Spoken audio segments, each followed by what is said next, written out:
Wyoming for Wyomingites, rejecting outsider agendas. My friends, neighbors, and fellow Wyomingites, let's talk about something that's eating away at the heart of our state. Something that threatens the very independence, resilience, and common sense that define us. We pride ourselves on being a state that governs itself. We don't take orders from Washington elites. We don't bend to the will of out-of-state interests. And we certainly don't let others tell us what's best for Wyoming. That's not who we are.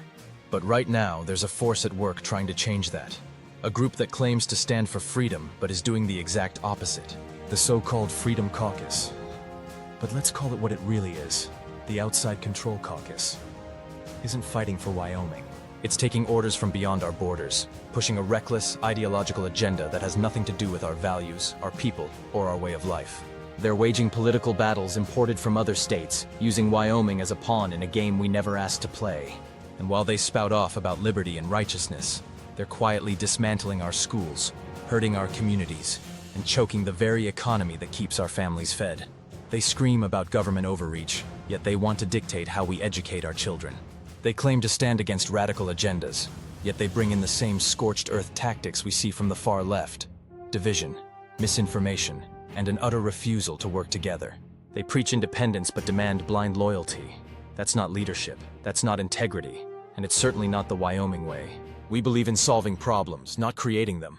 We believe in honesty, in working hard, in helping our neighbors, not tearing them down with empty rhetoric and half-truths. We know that keeping our schools strong means securing our future. We know that a thriving economy doesn't come from government chaos, but from stability, reason, and common-sense leadership.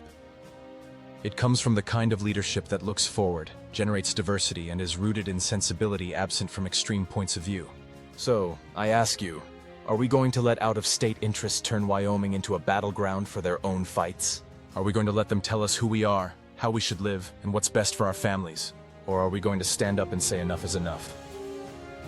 Because I believe in Wyoming. I believe in our independent spirit. I believe in leaders who answer to their communities, not to outside donors, not to political games, and certainly not to those who put power over people. Let's take back our state, our schools, our economy, and our future. Let's remind the so-called Freedom Caucus that here in Wyoming, we don't follow orders. We lead with wisdom, strength, and the values that have always made us who we are. Wyoming is for Wyomingites. And that's how it's going to stay.